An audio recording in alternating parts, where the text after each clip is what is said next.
This Monday, the 3rd day of January 2022. Good evening, ladies and gentlemen, and thanks for being a part of today's edition of Prime News. We're beaming live from Douala, Cameroon's economic capital. My name is Quinter. I begin today's edition of Prime News in the Adamawa region, where 2 bags containing over 358 bladed weapons have been intercepted by elements of the Ngaoundere Mobile Brigade.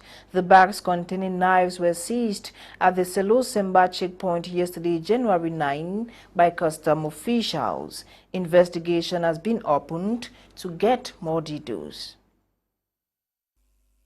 President of the Republic, Paul Biya, yesterday presided over the opening ceremony of the 33rd edition of the African Cup of Nations. Thousands of football lovers turned out on Sunday, January 9, to witness the opening ceremony of the Continental Jamboree at the Olympic Stadium in Yaoundé, Audrey Zaza, with major highlights of the opening ceremony.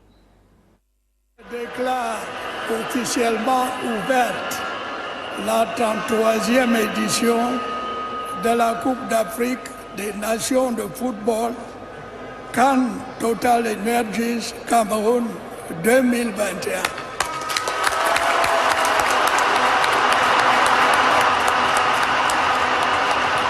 Thousands of cheers, millions of colors, infinite unforgettable moments. The Olympic Stadium in Yaoundé, Cameroon vibrated to the rhythm of the 33rd edition of the 2021 Total Energies Africa Cup of Nations. The continent's flagship football competition was opened by a symbolic and breathtaking ceremony which attracted the world's eyes. A ceremony which saw the participation of the highest Cameroonian authorities, the head of state President Paul Biya and wife Chantal Biya, warmly welcomed by the crowd. Your Excellency, the President of the Republic, Madame Chantal Biya, the great African football family wishes you a warm welcome to the Olympic Stadium. The officials of the Confederation of African Football, equally present, gave the opening remark. Today, everybody is here in Olembe. The people of Cameroon is showing Africa, is showing the world that we can host a successful. We are here to show the best of football from Cameroon and the best of football from Africa.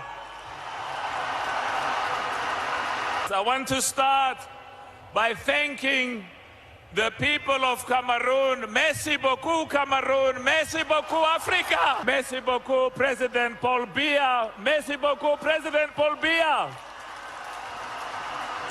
An opening remark, after which the competition was officially opened by the President of the Republic of Cameroon, His Excellency Paul Biya. The speeches were followed by a demonstration of the cultural strength of Cameroon and Africa. Fireworks and presentation of all 24 participating teams added color to the ceremony. An artistic performance of the group Africa Smile for the theme song On a Fuju Foot, combined with computer graphics effects, putting at the heart of the ceremony an impressive lion. With this, Cameroon exposed to the world all that it counts as cultural heritage. Bienvenue au Cameroun, voici la canne l'Afrique unie que tu parles.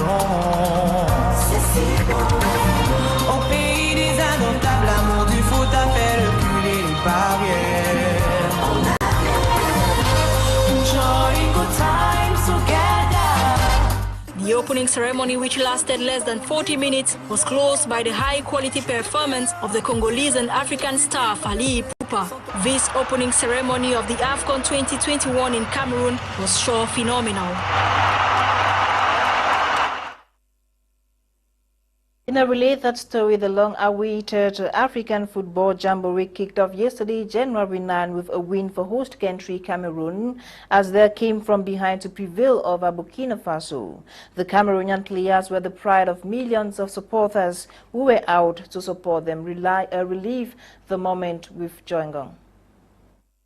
A successful opening. Cameroon kick-started its African Cup of Nations on home soil yesterday, January 9, by overthrowing Burkina Faso 2-1, thanks to 2 penalties from its captain, Vincent Aboubakar. The final roar of the Olympic Stadium sounded like a few. The indomitable Lions had an upper hand over the Stallions, whose team had a minus of 5 players affected by the COVID-19 2 days before the encounter. Logical favorite of many, host country and 5 times winner, Cameroon was however timid during the first minute of the game. Despite the energy put by the players in the likes of Fai Collins, Frank Anguissa and Vincent Aboubakar, the indomitable Lions displayed the need for a little more effort. Goalkeeper Andre Onana proved this necessity when his failed come-out let Gustavo Sangare of Burkina Faso open the scores at the 25th minute. Fortunately for Team Cameroon, Burkina Faso's multiple fouls offered them 2 penalties in favor of the indomitable Lions.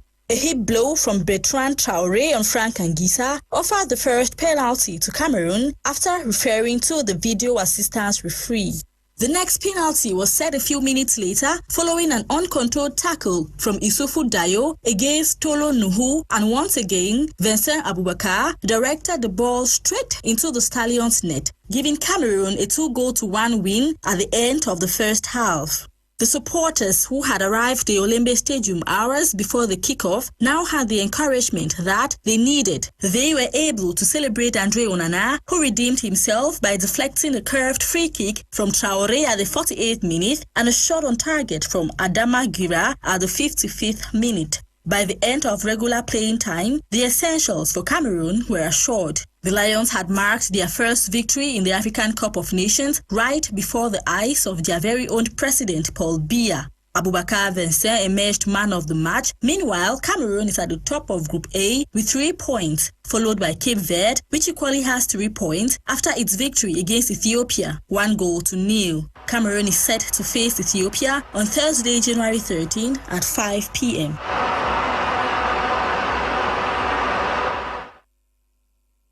Still on AFCON news, the indomitable Lions of Cameroon won the opening match of the African Cup of Nations. Their 2-1 victory against Burkina Faso has been appreciated by many Cameroonians who are hopeful the Lions will retain the trophy. Others, however, expressed mixed feeling as they hold the indomitable Lions should work extremely hard. The Catherine Okongwe sampled the opinions of some Douala city dwellers and now reports.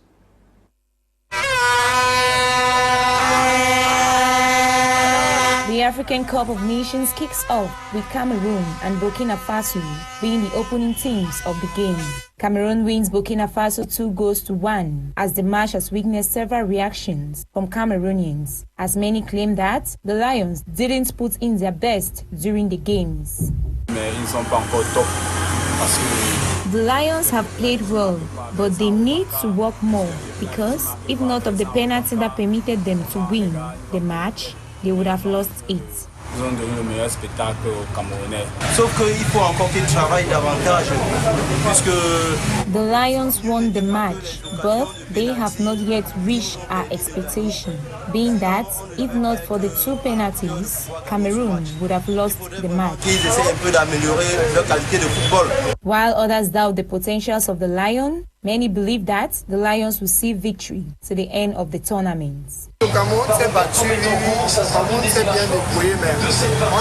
Cameroon played well, but we still have a little problem with attack, and our players keep ball to themselves rather than giving it to other players in the field.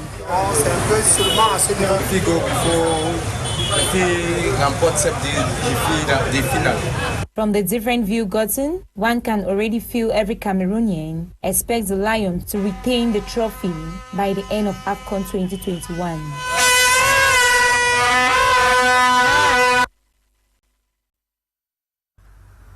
Away from AFCON news, Fingong Chalala is the new brand ambassador for Chinese mobile manufacturer Athel. He was unveiled over the weekend at the Hotel Le Plus Western here in Douala. Nolinga was at the ceremony. She now reports.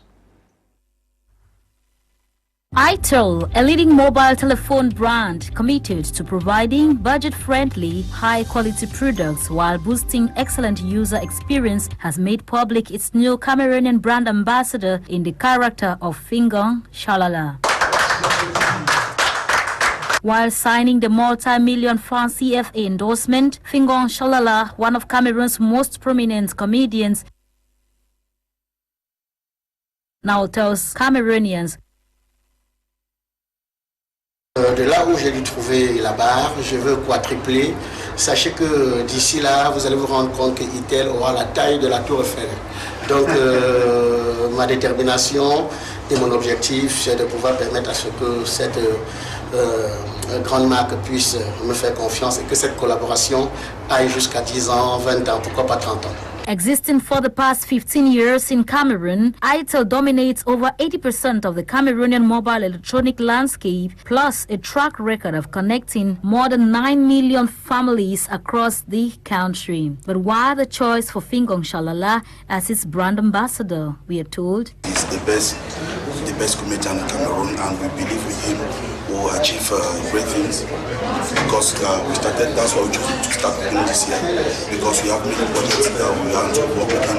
And Mr. Fingong will not only touch his public, he also touch all the Cameroonians. And in 15 years, this is how socially responsible ITEL has been to its Cameroonian communities, and of course not without knowledge of what 2022 holds for the company's products. We have impacted Cameroon in many ways too. We have many social activities that we do all the time. We are providing Cameroonians with the best smartphones in terms of quality and affordable price. That's the most important thing. We should not have affordable price. We deal with many products now. We have smartphone, we have accessory, we have TV, we have many products, home appliance, and very soon we will receive our laptop. So be connected. Coming at a time when the unity and peace of Cameroon is at stake, it is thus expected that the choice for a home-based brand ambassador will go a long way in contributing to the consolidation of peace while giving their clients reasons to live a better life. The 2022 New Year Festival of the Salt People took place over the weekend in Douala. Highlights of the event was the installation of the newly elected Solda executive members by the Fon of Salt, His Royal Highness Fon Binglo II.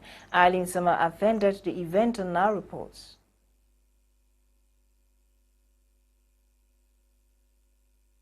In the absence of Eileen Sama's report, we thought something else. And still on culture, the people of Babungo in Gakutunja division of the Northwest region have paid a condolence visit to the Bamenda Kwefondom in Bamenda 1 subdivision. His Majesty Fon Dofwa Zofwa III and his people celebrated the life of Fon Foshu Foshewe II, who disappeared after ruling Bamenda Kwe for 57 years. Charles Kibwa reports from Bamenda.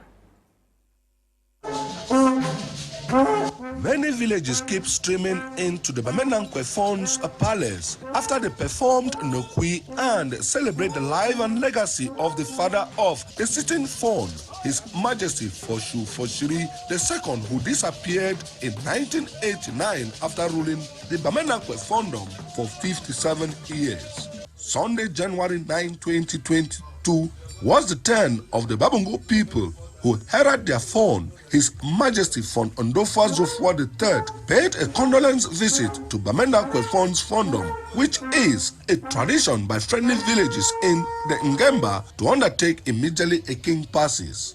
Yeah, one people always have this brotherliness, and whenever anything happens, when it happens to the Babungo people are touched. They have come to condole with the Mundaku people for what has happened to them, and also to show courage to the young king who has just been put in place, because the Mundaku people are lucky to have a young dynamic Fon, well educated. I think it's an opportunity for the Mundaku people to make use. His Majesty Fon Ndofwa Zofwa III and his people, through traditional display at the Bamendankwe Fon's Plaza, prove they are one people united in culture, spirit, and others. Gesture on the side of the Babungo people, and especially for the Babungo. So I've thought it wise to come and condole with us during this very difficult moment that Bamendankwe people have gone through. And also it's part of the sisterly love, extending the sisterly love that exists amongst the two villages, because if you look clearly in our history, at some point we had to settle in Babungo before moving back to our present site where we find us today. The Babungo people's visit to Bamendankwe and also to extend their condolence is a continuation of love that exists between the two villages. When showcase our cultural heritage and in solidarity with the Fon of China, so that the fun of Bamendankwe is in Bamenda. Bamenda being Mezam, so it is a cultural tie that happens at all times.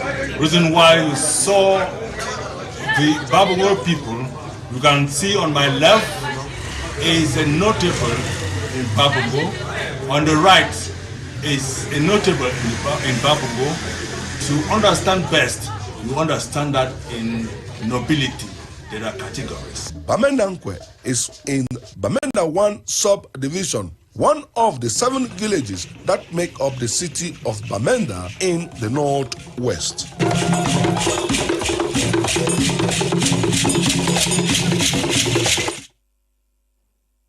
Now, the 2022 New Year Festival of the Saw People took place over the weekend in Douala, Cameroon's economic capital. Major highlights of the event was the installation of the newly elected executive members by the Fon of Saw, His Royal Highness Fon Binglo II. Eileen Sama with details. 2022 edition of the New Year Festival of Nso kicked off with the arrival of the Fon of Nso, Bui Division of the Northwest Region, His Royal Highness Fon Binglo II, accompanied by notables of the land at the ceremonial ground at Bepanda Omnispo, who were ushered in by the Manjong Group of Douala. The festival, which usually took place in Banso, headquarters of the Bui Division, was brought over to Douala due to the Anglophone crisis rocking the two restive regions. It offered an opportunity for all sons and daughters of Nso from across the national territory to commune with one another while paying honor to their ruler, Fon Binglo II. Adamu bin Zela Tadze and his executive members of the Nso Development Association, Nsoda, officially took the baton of command from the #1 man of the clan, Fon Binglo, who commissioned them to put the Nso people at heart and carry on with more developmental projects for their community back home. The objective of the event was to celebrate the unique identity of the Nso people. We are here today because the Nso family in Douala wants to celebrate our culture. It is an annual event and we always celebrate it at the beginning of every year so that we can once more remind ourselves of our cultural identity, celebrate it, and also transmit the celebration to our young children so that they can begin to learn what our culture is all about. The event was a twin occasion because His Royal Majesty, the Paramount Fon of Bui, had to install me as the new president of the Nso Cultural and Development Association. They call it Nsoda. The newly installed President General of Nsoda, Adamu bin Zela Tadze, believes that an end to the Anglophone crisis will pave way for more developmental projects in the clan. And we are beginning the new year looking up to a more vibrant community.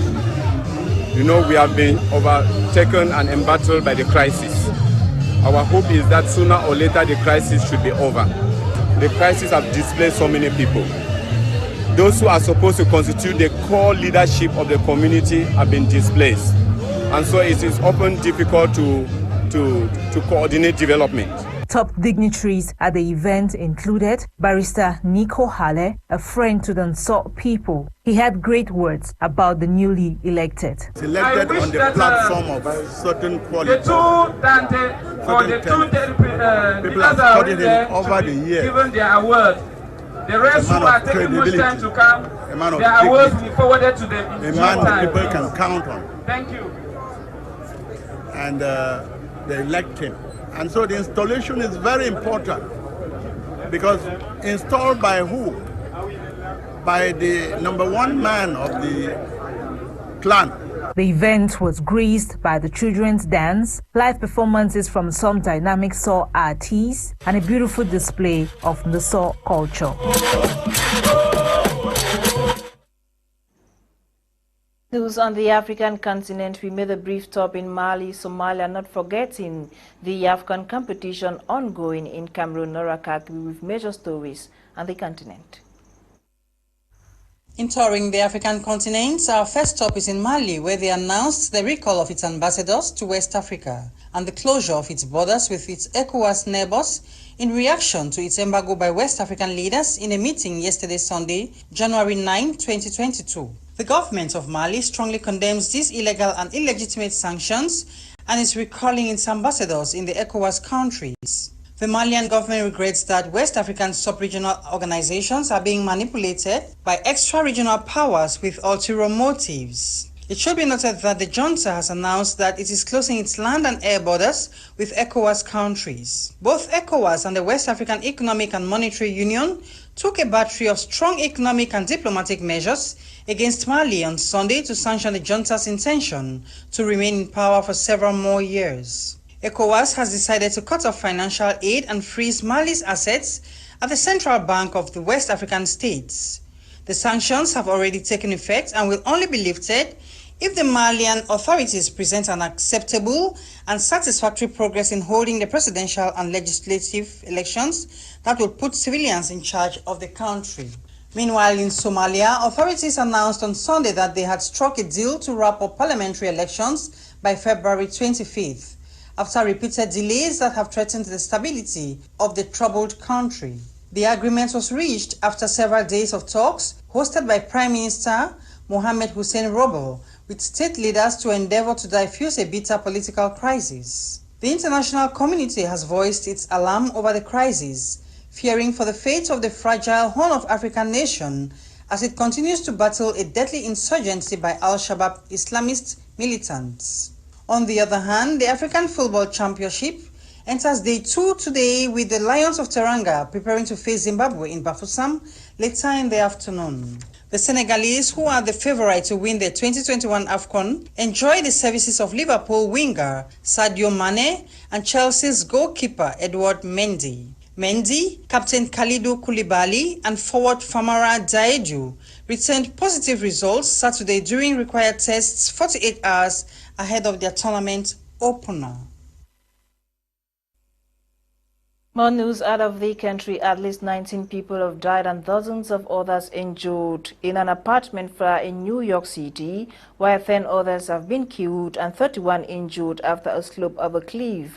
A rock toppled on both sides in Lake Brazil. These and more in the following report. Let's begin in the United States, where at least 19 people were killed, including children, and dozens of others injured in an apartment fire in what has been referred to as New York City's deadliest blast in 3 decades. Trapped residents reportedly broke windows for air and stuffed with towels under doors as smoke rose from a lower floor apartment where the fire started. 19 people died in the blast that broke out at about 11 a.m. on Sunday in the Twin Parks apartment building, the Bronx area of the city. Away from the United States, the death toll from an accident in which a slab of cliff rock toppled on pleasure boaters on the Brazilian lake has risen to 10.